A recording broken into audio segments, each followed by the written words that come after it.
पहले वस्त्र हैं उसके तन पर। हीन कुल में उसका जन्म हुआ है और उसके सर पर है फलों की टोकरी और उसका नित्य का कार्य है। वो ब्रजपुर की वीथियों में जाती है, आवाज देती है, फल ले लो, फल ले लो, और कोई उससे फल लेता है और उसका जीवन यापन होता है। आज तो सुबह से निकली और मध्याह्न हो गया और कोई ग्राहक नहीं आया, किसी ने आकर मोल तक नहीं पूछा। नंद बाबा के महल के द्वार के बिल्कुल ठीक सामने उसी पीपल के अश्वत्थ वृक्ष की छाया में वो फल वाली आकर थक कर हार कर बैठ गई। उतार दिया वो फल का टोकरा उसने अपने सर से। उस फल वाली ने एक बार अंतिम आवाज दी, अरे कोई तो फल ले लो।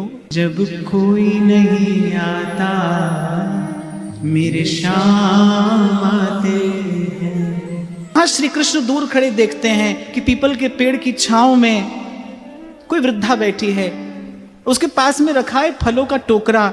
देखते ही देखते उस फल वाली के अत्यंत निकट आ पहुंचे। उस समय फल वाली को यदि कुछ सुनाई पड़ रहा है तो केवल अपने हृदय का स्पंदन सुनाई पड़ रहा है, उसे केवल अपने हृदय की धक धक सुनाई पड़ रही है नंद पुत्र को सामने देखकर। वहां श्री कृष्ण की चंचल चितवन कभी फल वाली को देखते हैं, कभी फल के टोकरे को देखते हैं, और कभी यहां वहां अपनी चितवन से देखते हैं कि कोई मेरी ओर देख तो नहीं रहा।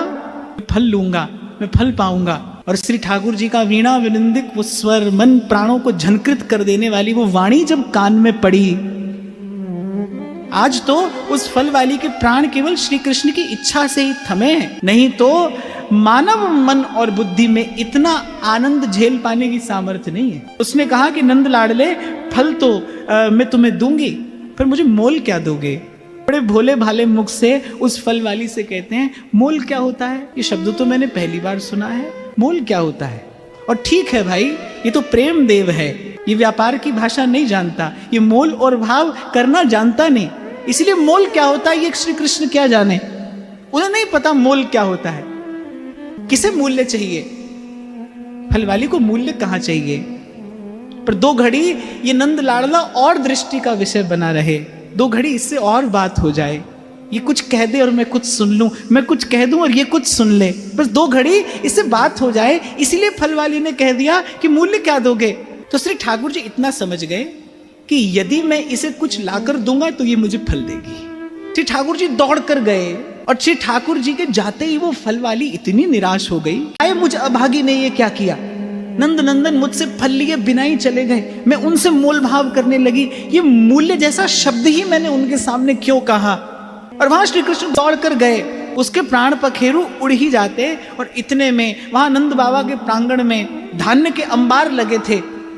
अंजलि भरकर कुछ धान अपने नन्हे नन्हे कर कमलों में लिए कन्हैया दौड़ते हुए आ रहे हैं, और जब वो दौड़ कर आ रहे हैं वो अंजलि में से वो धान गिरता जा रहा है, बिखरता जा रहा है, और कहते जब फल वाली के निकट तक पहुंचे मानो उसके प्राण लौट कर आए, और देखा नंद नंदन अपनी अंजलि में धान भर कर लाए हैं, पर धान के नाम पर अंजलि में क्या है, 4-5 दाने धान के हैं, 4-5 दाने ले, मैं मोल ले आया, अब ये धान ले और ये फल मुझे दे। अब उसने कहा अब और अधिक विलंब करना ठीक नहीं, कि लो नंदराज ये धान ये मूल्य इसमें डाल दो। और कहते हैं कि वो नन्ही सी अंजलि से वो 4-5 धान के दाने वस्त्र में डालते तक भी 4 दाने बिखर गए और केवल एक ही दाना रह गया। और विचारक लोग विचार करते हैं कि लाए तो थे श्री कृष्ण धर्म अर्थ काम मोक्ष प्रदान करने, वो 4 दाने कुछ और नहीं थे, वो धर्म अर्थ काम और मोक्ष थे, लेकिन फल वाली के उस अनुराग का विचार करके श्री ठाकुर जी ने कहा धर्म अर्थ काम और मोक्ष तो किसी को किसी अन्य द्वार से भी मिल सकता है,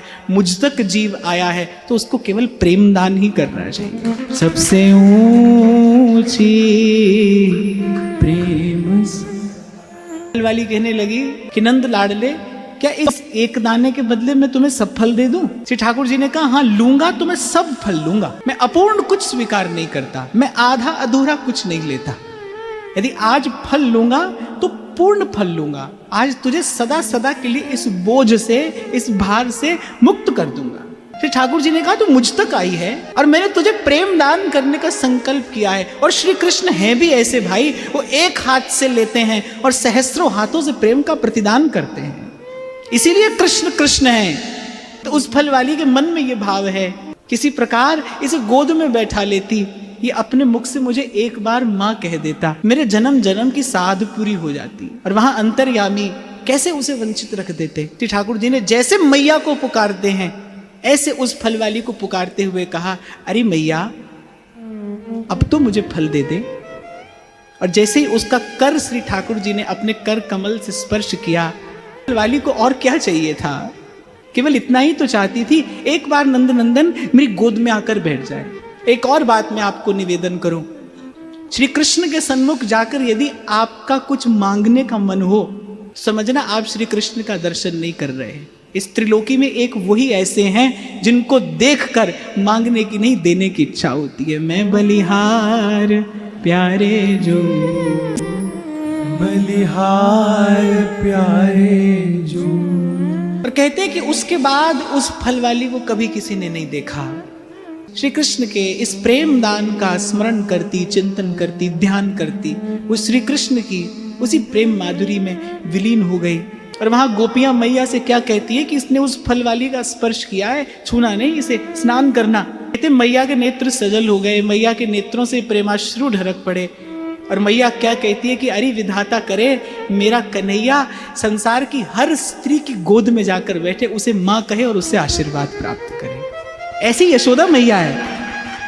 गोपी कहती है मैया छूना नहीं, इसने फल वाली का स्पर्श किया है, तू भी स्नान करना, इसे भी स्नान कराना, ये उसकी गोद में जाकर बैठा है, मैंने देखा है। गोपी कहने लगी और मैया उत्तर देती है, अरे विधाता करे, ये संसार की हर स्त्री की गोद में बैठे, ये हर स्त्री को माँ कहे, ये हर स्त्री से आशीर्वाद प्राप्त करे। जब कोई नहीं आता मेरे शाम आते